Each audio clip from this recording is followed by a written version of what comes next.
bienvenue dans la tour de commandement, ici Thibaut, et aujourd'hui on se retrouve pour parler encore de nouveaux commandants, parce que oui, il y a beaucoup trop de choses qui sortent. Et oui, et il faut que j'en parle absolument, parce que il y a du bon dans ce Tarkir, la tempête des dragons, pardon. Et écoutez, on va en parler. J'ai d'ailleurs une petite nouveauté pour vous qui arrive. Mais avant ça, je voulais vous rappeler, vous pouvez nous suivre. On est sur les réseaux sociaux, sur Facebook, sur Instagram, on a également notre serveur Discord. Et si jamais vous n'êtes pas au courant, on a aussi une chaîne Twitch. Et oui, on fait des lives régulièrement et du coup j'ai l'occasion de parler un petit peu avec vous et de faire des choses que je ne fais pas en vidéo parce que c'est trop long, parce que c'est pas forcément tip top à produire, mais voilà. En tout cas, n'hésitez pas à aller nous rendre une petite visite là-bas également. Je tiens à remercier personnellement tous les tipeurs et tipeuses de la tour de commandement parce que sans eux et sans elles, on ne pourrait absolument pas continuer la tour parce que voilà, ça nous prend du temps, ça nous prend du budget pour le matos, voilà. Et tout ça, mine de rien, ça prend du temps. Je sais que récemment, on a eu pas mal de petits couacs au niveau des sorties vidéo. Malheureusement, il y a eu plusieurs fois où je suis tombé malade. Là, j'ai encore cette vidéo à une semaine de retard pour vous dire parce que j'avais une angine la semaine dernière. Voilà, magnifique, hein, au moment où je devais enregistrer. C'est le timing, c'est à ça qu'on reconnaît les meilleurs vidéastes. Voilà, mais bon. Du coup, je voulais remercier personnellement un petit peu toutes ces personnes qui nous soutiennent financièrement chaque mois ou ponctuellement selon leurs possibilités. Et voilà, si jamais vous aussi, vous nous appréciez, que vous avez envie que ça continue et que vous avez les moyens surtout, ne vous forcez pas, mais que vous avez les moyens de nous soutenir, n'hésitez pas à regarder dans la description de la vidéo, il y a le lien vers notre Tipeee. Et du coup, on vous remerciera, vous aussi, comme toutes ces personnes merveilleuses, dès la prochaine fois. Bref, parlons un petit peu de Tarkir, la tempête des dragons et des différents commandants. Alors, il y a différents commandants, il y en a notamment 3 en fait par clan. Ils sont 16 parce qu'il y en a un petit bonus dont je vais vous parler à la fin, bien sûr. Donc 3 par clan, un monocolore affilié au clan en question, un rare qui est du coup tricolore, et un mythique qui est un dragon. Voilà, qui est aussi tricolore. Voilà, vous aurez deviné un petit peu le bordel. Donc ça va être assez intéressant parce que cette fois-ci, je ne vais pas faire de tier list comme j'ai fait les dernières fois.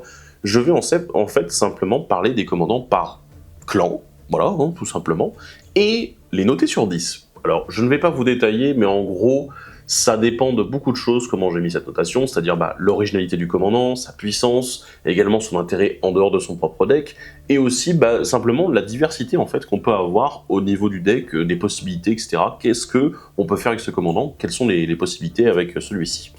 Je vais pas détailler parce que il y a des commandants qui sont forcément pas très bons quand ils sont monocolores à la tête de leur propre deck, c'est plus complexe de vraiment voir une certaine puissance. Mais par contre, en effet, dans d'autres decks, ils peuvent être extrêmement intéressants et c'est là où j'ai dû niveler un petit peu et dire non, je vais quand même faire en sorte qu'ils aient chacun leur chance. Bref. Sur ce, on va commencer avec le premier clan, ce sont les Abzan. Abzan en blanc, noir, vert, et on va commencer avec le commandant monocolore, c'est Anafenza, qu'on connaît très bien, enfin que je connais très bien, peut-être pas vous, mais voilà. C'est Anafenza, lignée inflexible, un esprit et soldat très intéressant. Pourquoi? Parce qu'en fait, elle joue sur l'aristocrate, et oui, avec une capacité assez particulière qui s'appelle Endure, et qui vient d'arriver, qui joue à la fois soit sur les marqueurs +1/+1, soit sur les jetons. Ce qui est assez cool, parce que du coup ça donne une possibilité autour de cette capacité d'être très flexible. Et ça, on apprécie en commandeur bien sûr. Et Anafenza, elle joue sur le côté aristocrate en monocolore, en mono blanc, c'est très original. Parce que du coup, comme on a cette double utilité de voir des créatures qui meurent et également pouvoir mettre des marqueurs +1/+1 ou faire des jetons, et du coup on a quelque chose d'assez assez versatile, quoi. C'est pas mal, on a des possibilités bien diverses et surtout, il faut le rappeler, on est en mono blanc, ce qui fait que on peut jouer réanimation. Et oui, il faut le rappeler, le mono blanc est très fort pour ça aussi. Et pourquoi pas réanimation de petites créatures, ce qui serait d'autant plus intéressant. Donc on a tout ce petit côté assez sympa avec sacrifice, réanimation, on a les bonus de endure avec Anafenza. Voilà, c'est assez intéressant et ça peut s'intégrer facilement dans d'autres decks, même très facilement dans d'autres decks, notamment je pense au deck aristocrate, blanc-noir et peut-être avec des couleurs en plus derrière, donc ça fait très plaisir. Et pour ça, je lui ai mis un petit 6 sur 10. Oui, je sais, ça paraît un peu bas, mais vous allez comprendre pourquoi j'ai dû mettre 6 sur 10 et pas plus. Bref. Passons au commandant rare des Abzan, c'est Félotar, aube des Abzan, bon humain et guerrier, là, bien violent, étant donné qu'il piétine dès le départ, ça a l'air plutôt violent, en effet, mais surtout, c'est un commandant qui a une capacité très puissante, puisque même si on joue ici à nouveau sur du sacrifice de permanent, oui, c'est permanent non terrain, Du coup, ça veut dire qu'on peut sacrifier autre chose que des créatures. Voilà, on peut sacrifier des jetons qui servent à rien, des nourritures, des indices, euh, des cartes, des trésors, si vous voulez, voilà, pourquoi pas. Mais en gros, tous ces jetons, vous pouvez éventuellement les sacrifier. Des artefacts également qui aiment bien aller au cimetière. Il paraît qu'il y en a quelques-uns qui sont assez cool. Et ben, vous pouvez également jouer là-dessus. Et c'est ça qui est intéressant parce que Félotar, il a un impact dès l'arrivée en jeu. Et il aime bien justement avoir plein de copains créatures à côté qui va pouvoir booster. Et ça va aller très vite. Tout ça en jouant autour des marqueurs. Ben, je vous avoue que ça sent vraiment le commandant qui peut vite envoyer la sauce, mais alors quand je dis vite, c'est vraiment très vite. Il ne coûte que 3 mana, c'est pas mal fort. Et c'est pour ça que moi je lui ai mis un 8 sur 10. Et enfin, pour terminer avec le commandant mythique et dragon de ce clan des Abzan, c'est Betor, parent de tous, un esprit et dragon, il faut le préciser quand même. Alors là, on est dans une autre direction complètement, puisque Betor se soucie de l'endurance totale de vos créatures. Et il faut l'avouer, on avait déjà eu des commandants qui jouaient là-dessus, mais là on est parti dans une autre direction, et c'est assez particulier parce que du coup on a une capacité déclenchée qui se soucie de la valeur totale des endurances. Et c'est plutôt pas mal, d'autant plus que ça se fait assez facilement, notamment il y a 3 paliers, celui à 10, celui à 20, celui à 40. En fonction du palier que vous avez atteint, du coup vous obtenez les récompenses des différents paliers. Je vais résumer ça comme ça, mais vous comprenez en lisant la carte bien évidemment. Eh bien, je vais vous le dire tout de suite, 10 c'est très facile puisque Betor a déjà 7 d'endurance, donc du coup on va favoriser les créatures à 3 et 4 d'endurance. Et derrière, 20, c'est relativement facile. Il y a même des créatures qui permettent juste avec Betor derrière d'y arriver très facilement. Mais par contre, les 40, ça va devenir le vrai objectif parce qu'en fait, c'est le côté où on va réussir à faire perdre beaucoup de points de vie aux adversaires très rapidement. Ça peut être vraiment débile. Mais par contre, ça demande une mise en place un petit peu plus particulière. Notamment, pourquoi pas chercher tout ce qui est doubleur d'endurance, force endurance généralement, bien sûr, ou tout ce qui va augmenter considérablement l'endurance de vos créatures. Ça fonctionnera très bien. C'est très particulier parce qu'en fait le deck est oppressif, non pas à cause du côté agressif du deck, même si vous pouvez être agressif avec, mais surtout parce qu'en fait le deck est résilient et surtout il se protège bien. En ayant des grosses endurances, ça dissuade énormément les adversaires de venir vous attaquer. Et du coup, ils voient un peu la menace arriver au fur et à mesure. Vous mettez des grosses créatures, grosse endurance, et puis vient Betor, et d'un seul coup, ça commence à être le bazar. Donc ouais, c'est pas mal du tout, et vu qu'on a accès au blanc et au noir au vert, ça donne une résilience quand même, si vous commencez à faire un petit peu de réanimation et de protection, ça devient assez fort. Et du coup, c'est pour ça que je lui ai mis aussi un 8 sur 10. Bien joué les Abzan. Passons maintenant aux meilleures couleurs, bien sûr. Nous allons parler des Jeskai, c'est-à-dire le blanc, bleu, rouge. Oui, les meilleurs. Voilà. Et on va commencer avec le commandant monocolore qui est Taigam, maître opportuniste. Alors, Taigam, on avait déjà eu plusieurs versions, ici c'est la première qui est monocolore, et il est pas cher, il ne coûte que 2 mana. Et il a beaucoup de choses possibles en fait, et on a énormément de possibilités. On a ici la capacité de la rafale qui est présente, c'est-à-dire vous allez lancer votre deuxième sort à chaque tour, et il va se passer quelque chose. Ici c'est très particulier parce qu'en fait on joue sur la copie du sort en question, et la mise en suspension du sort original. Ce qui est, voilà, c'est assez surprenant, on se dit suspension. D'accord, ok, comme ça, venu de nulle part. Pourquoi pas. Donc bon, c'est assez original. Mais en fait, ce qui est très intéressant ici, c'est que Taegam, en fait, offre certaines opportunités, notamment parce que les sorts qui sont mis en suspension et qui sont copiés ne sont pas uniquement non-créatures, ça prend en compte aussi les sorts de créatures, ça peut prendre aussi en compte les autres sorts de permanents, et je vous avoue que c'est assez impressionnant parce qu'en fait, on se rend compte que, ah mince, mais d'un seul coup, Jeskai ne fait pas que jouer avec la prouesse et les sorts non-créatures. Ah oui, d'accord. C'est très intéressant, et en plus, pour optimiser un petit peu tout ça, vous allez quand même devoir jouer, je pense, en flash et en éphémère, parce que la rafale ne se déclenche du coup qu'une seule fois durant le tour, c'est pour le deuxième sort du tour, mais ça se déclenche durant tous les tours. Donc peut-être jouer plus éphémère et quand même en flash pour essayer d'optimiser, et pendant vos tours, jouer vos permanents pour essayer d'optimiser encore plus Taigam. C'est très intéressant, et ça peut se jouer très bien dans d'autres decks qui jouent justement sur la suspension, ou éventuellement sur des copies de sorts. Ça peut être très bien, et ça peut être utilisé de manière beaucoup plus variée, en fait, sans aller forcément dans ces deux stratégies-là, mais peut-être aller un peu plus large en disant, tiens, je vais avoir plusieurs exemplaires de cette carte, pourquoi pas la lancer en deuxième grâce à Taigam, etc. Donc dans d'autres decks, ça s'intègre très bien. Mais du coup, c'est pour ça que je lui ai mis un 6 sur 10, parce que tout seul, c'est un peu plus compliqué, mais dans d'autres decks, ça fonctionne bien. Et voici enfin la meilleure, Narset. maîtresse de la voix Jeskai, donc du coup qui est un gros commandant. C'est une énorme bombe, je vais pas vous mentir là-dessus. En fait, je me suis rendu compte en y réfléchissant un petit peu qu'il était difficile de vraiment ne pas en faire un bon deck à partir du moment où on cherche à en faire quelque chose de minimum cohérent. Ça devient vite très puissant, ça envoie des patates, ça... En fait, dès qu'on commence à s'orienter autour de la stratégie, ça veut dire lancer des sorts pas très chers, parce qu'on veut en lancer un maximum, éventuellement des cantrips, c'est-à-dire des sorts qui vont piocher en fait pour se remplacer, pourquoi pas des sorts gratuits aussi, des combos qui sont possibles derrière, en disant bah tiens, quand je me défausse, je vais pouvoir repiocher autant, bonjour Riel, par exemple, c'est très intéressant, et surtout bah, en fait, tout ce qui est Storm, le déluge, bah, c'est ultra fort avec Narset, puisque comme on va essayer de lancer un maximum de sorts dans le tour, et ben rajouter Storm en plus, c'est une évidence là-dessus. Il y a rien en plus, quoi. Voilà, c'est juste, on laisse rouler et le deck fonctionne tout seul. On peut obtenir quand même pas mal de win-con différentes, autant au niveau du fait qu'on va piocher beaucoup, qu'on va lancer beaucoup de sorts, ça peut être des sorts non-créatures, etc. Au niveau des cartes qui sont défaussées également, il se passe beaucoup de choses dans ce deck. Et honnêtement, c'est probablement l'un des meilleurs commandants d'extension. C'est pour ça d'ailleurs que je lui attribue la note de 9 sur 10, parce que il y a quand même quelques petits défauts, on est très dépendant du commandant, c'est le truc principal, c'est le défaut principal de ce commandant, c'est que bah, tout va beaucoup dépendre de Narset. Mais en même temps, bah, vu la rentabilité du truc, je vous avoue que c'est très fort. Et enfin, le dragon mythique des Jeskai, c'est Shiko, parangon de la voix. Il fait...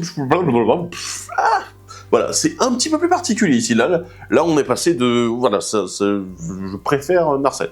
Mais bon, bref, ça c'est mon avis. En gros, on est sur une conception un petit peu plus pointue parce qu'on va vouloir jouer autour des sorts qui coûtent 3 et moins. Mais n'importe quel sort. C'est ça qui est intéressant, encore une fois. Les permanents, ça fonctionne. Donc bon, c'est plutôt cool. C'est assez surprenant. Donc voilà, mais encore une fois, les Jeskai ne se limitent plus aux éphémères rituels, c'est cool. Alors, le problème que j'ai majeur avec Shiko, c'est le fait que ce soit sur l'arrivée en jeu. Ce qui veut dire que vous allez devoir absolument jouer Blink, vous allez exiler, renvoyer en jeu régulièrement Shiko pour essayer de tirer un maximum parti en fait, de sa capacité. Alors, ce qui est assez amusant, c'est que la majorité des effets de Blink en fait, coûtent 3 et moins. Je veux dire, tous ceux qui sont éphémères, voilà, donc... voilà, vous avez la réponse. Vous pouvez en fait continuer à blinker Shiko, faire revenir en jeu, etc. Alors après, il y a des éléments derrière que vous allez pouvoir jouer. Par exemple, ah bah tiens, quand une créature arrive en jeu, il se passe ceci, il se passe cela, ça met des dégâts à distance, etc. Pourquoi pas? C'est vrai que c'est complètement faisable. Donc Shiko peut être intéressant dans ce type de jeu-là. Donc c'est un petit peu une sorte de boucle où on va vouloir reblinker, blinker, encore et encore. Et à voir derrière, mais je trouve ça assez particulier. C'est pas mon grand kiff, je vous avoue. Mais bon, vous pouvez également faire blinker d'autres créatures pour avoir d'autres effets d'arrivée en jeu. Pourquoi pas? C'est pour ça que je lui ai mis un 7 sur 10. On passe maintenant au Sultai en bleu, noir, vert. Et on va commencer avec le commandant qui n'est pas vraiment affilié au Sultai, c'est Sidisi, régente de la Fondrière, qui en fait plus ou moins écarté Basta du clan. Voilà, ouais, en effet. Mais bon, on a compris l'idée quand même. Qui est d'un seul coup beaucoup moins cher que la dernière version qu'on connaissait, mais surtout qui est très intéressante et originale en fait, puisque on est face à un commandant réanimation, mais avec une restriction sur les valeurs de mana des cartes. Et bah du coup, ça va donner un petit truc assez réfléchi, je vous avoue. Ça m'a beaucoup fait penser en effet à tout ce qu'on avait eu avec les decks pod, notamment alors on va sacrifier pour récupérer une créature qui coûte 1 mana de plus, etc. Donc c'est intéressant là-dessus, et je vous avoue que je suis très curieux de voir un petit peu comment ça fonctionne, mais je me dis surtout que dans d'autres decks, ça va être encore plus puissant et plus intéressant. Donc je me dis voilà, on peut en faire un petit deck réanimation très sympa, mais dans d'autres decks, il y a peut-être d'autres combinaisons plus efficaces à faire. Et ouais, on a ce petit mélange, sacrifice, réanimation, on optimise la courbe de mana, etc. Donc ouais, moi je lui mets un petit 6 sur 10 aussi. Passons maintenant au commandant rare, c'est Kotis, le garde-croc, qui est un nouveau zombie, voilà, en bleu, noir, vert, hein, bien sûr. Et en fait, je vous avoue que c'est un grand ami du Gonti 3 couleurs de Croix-Tonnerre, et également de Félix le Limon du deck Croix-Tonnerre également.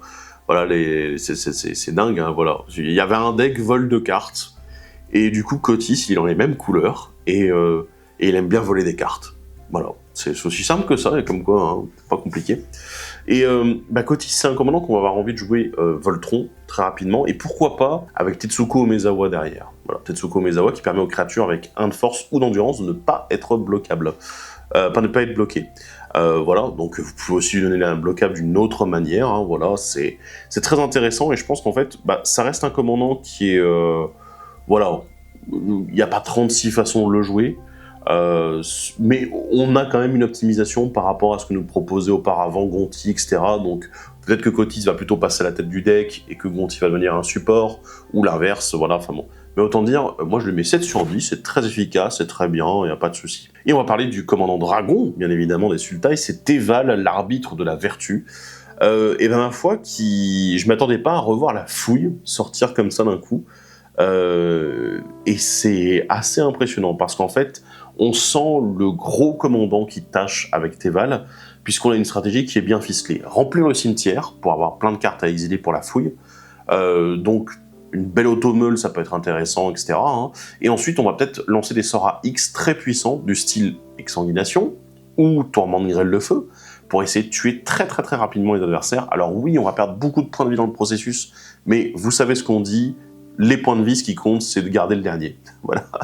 Donc, c'est ça qui est intéressant ici, c'est que Exsanguination, par exemple, va nous permettre de pomper énormément de points de vie et peut-être de tuer les adversaires très rapidement. Si on a suffisamment de cartes à exiler depuis le cimetière avec la fouille, ça peut être très très très efficace. Le seul problème, et ça a toujours été le problème généralement des decks Sultai, il y a une faiblesse majeure, c'est les anti-cimetières. Bien évidemment, dès que quelqu'un va commencer à exiler le cimetière, on va un peu pleurer, on va pas être content, voilà. C'est classique, mais évidemment, il faut l'accepter. Mais ici, la puissance qu'on peut en retirer avec Teval est quand même assez impressionnante. Et c'est pour ça que je lui mets un 8 sur 10. Passons maintenant au Mardu en blanc, noir, rouge. Et on va parler du commandant monocolore Tersa, Brise-Lumière, qui est un orque, ma foi, assez vénère, mais surtout assez intriguant. Pourquoi? Parce qu'en fait, on est sur un jeu basé à la fois sur le recyclage de cartes, hein, on va défausser pour piocher, mais surtout, on a le côté rejouer des cartes depuis le cimetière. Alors avec une condition à remplir, il faut l'avoir suffisamment rempli auparavant, et ouais, c'est pas mal du tout, c'est intriguant, j'avoue que c'est assez cool, mais le petit point négatif, c'est que pour bénéficier vraiment des effets de Tersa, il faut la mettre en danger en attaquant. Voilà, donc bon, évidemment, il y a moyen de la protéger, hein, bien sûr, mais en mono rouge, ça devient plus compliqué. Dans d'autres decks, elle peut être très intéressante, notamment avec tous les effets qui sont déclenchés à l'attaque. Je vous laisse regarder Ishin, hein, voilà, il doit être en train de lui faire un clin d'œil, quelque part. Mais en tout cas, moi, je lui ai mis un 6 sur 10, parce que c'est un commandant intéressant, mais probablement plus dans d'autres decks. Continuons avec Zurgo, le décret du tonnerre, et oui, il est revenu à la tête du clan des Mardus. C'est un commandant très intéressant, parce qu'il va jouer sur la capacité mobilisation qui est toute neuve dans l'extension, et qui permet du coup de créer des jetons attaquants, c'est très cool. Mais également, pourquoi pas jouer aussi sur autre chose, c'est-à-dire les copies de créatures. Je vais copier pendant un tour, je crée une copie d'une créature ciblée, et jusqu'à la fin du tour, elle sera sacrifiée. Et ouais, mais du coup, on va peut-être essayer de copier des créatures guerriers, puisque c'est tout l'intérêt de Zurgo, de protéger en fait les guerriers qui sont créés, et de les conserver surtout, et ça c'est pas mal du tout. Donc on peut envisager un beau tribal guerrier autour de Zurgo, avec ce petit côté, je copie des créatures que je contrôle, ça peut être vachement violent. Et je trouve que, alors pour la petite anecdote, je trouve en fait que Zurgo, d'une certaine façon, me rappelle pas mal le côté agro-jeton qu'on avait avec le Kaysar de Fallout, et voilà, je trouvais ça assez intéressant en tout cas. Et pour ça, je lui ai mis un 7 sur 10. Et enfin, le commandant mythique, c'est Neriv, cœur de la tempête, un bon dragon comme on les aime bien. Il y a une très bonne synergie, encore une fois, avec la capacité de mobilisation. Voilà, on a des créatures qui arrivent en jeu attaquant, bam, vas-y, on va mettre plus de patates. C'est très fort, c'est très intéressant.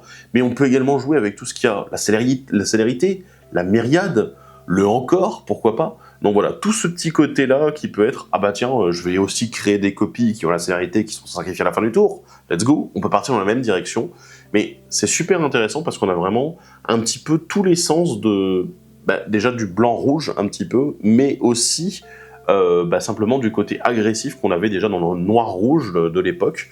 Donc ouais, je suis plutôt pas mal content.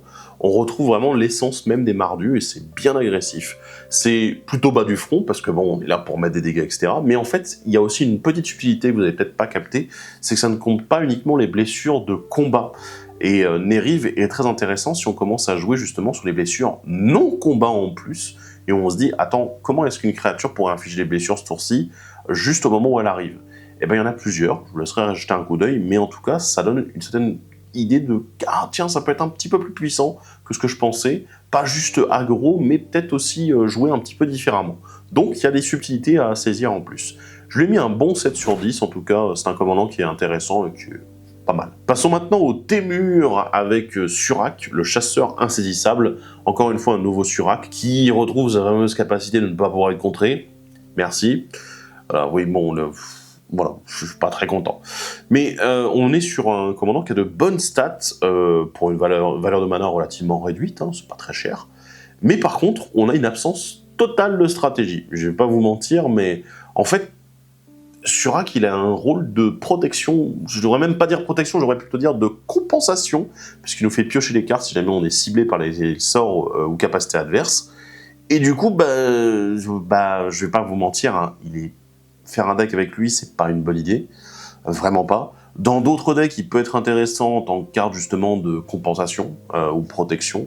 Peut-être dans d'autres decks mono vert hein, qui vont avoir des grosses bêtes, etc. qu'on ne voudra pas perdre, au moins dissuader les adversaires de jouer contre. Et malheureusement, c'est la seule mauvaise note que j'ai dû mettre, c'est un 4 sur 10 que je mets sur Surak. C'est dommage. On passe maintenant au commandant rare, c'est Eshki Griffe Dragon, probablement un parent de Surak bien sûr. Et Eshki, ma foi, on est dans une certaine notion d'équilibre entre le non-créature et le créature, ce qui est assez cool chez les Témurs.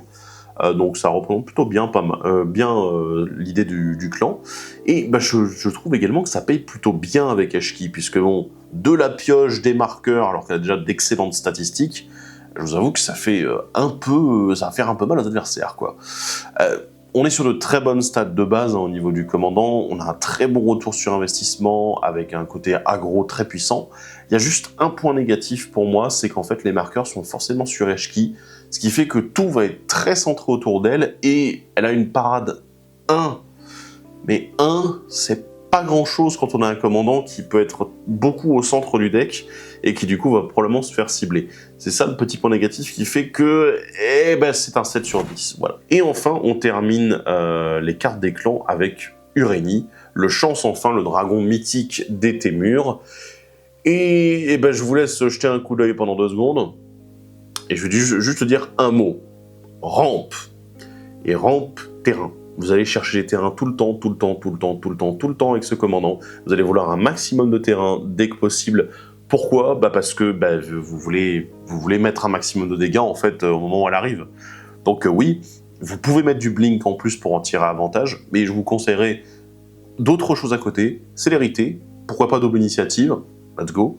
Et du coup, un petit côté très Voltron en mode j'arrive, je défonce les créatures qui peuvent éventuellement me bloquer, j'ai célérité grâce à une carte que j'ai jouée, pas de problème, j'attaque tout de suite, je fonce dans la tronche de quelqu'un. Ok, bon voilà quoi. 10 de commandant, ça va vite, et puis bon, je sais pas ce que les adversaires vont faire face à ça, hein. Surtout qu'en plus il y a de la protection sur la carte. Voilà, c'est vers rampe. Let's go. Et enfin, le commandant solo de cette édition Tarkir, c'est Sarkhan, dragon ascendant. Alors un commandant qui coûte pas cher, n'est-ce pas, mais en plus qui est déjà rassurant, puisque Sarkhan aime toujours les dragons. En fait, c'est assez particulier parce que Sarkhan, je trouve que c'est un excellent commandant. Voilà, ça je vais pas vous mentir. Pour jouer avec les dragons, il est très cool parce qu'en fait, il va inciter les gens à jouer des dragons de toutes les tailles. Et surtout, à vraiment insister sur les dragons, notamment à 4 mana et moins. Pourquoi ? Parce qu'on a envie que Sarkhan arrive, le tour suivant on joue un dragon pour réussir à la renforcer tout de suite, à ce qu'il attaque, il devient dragon, il a le vol, il est content.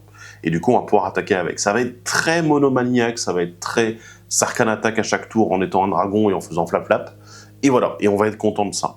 Parce que, en fait, le commandant il n'attend rien de plus. Évidemment, il y a ce petit côté avec contempler un dragon sur l'arrivée en jeu, mais en fait, la plupart du temps on s'en fout.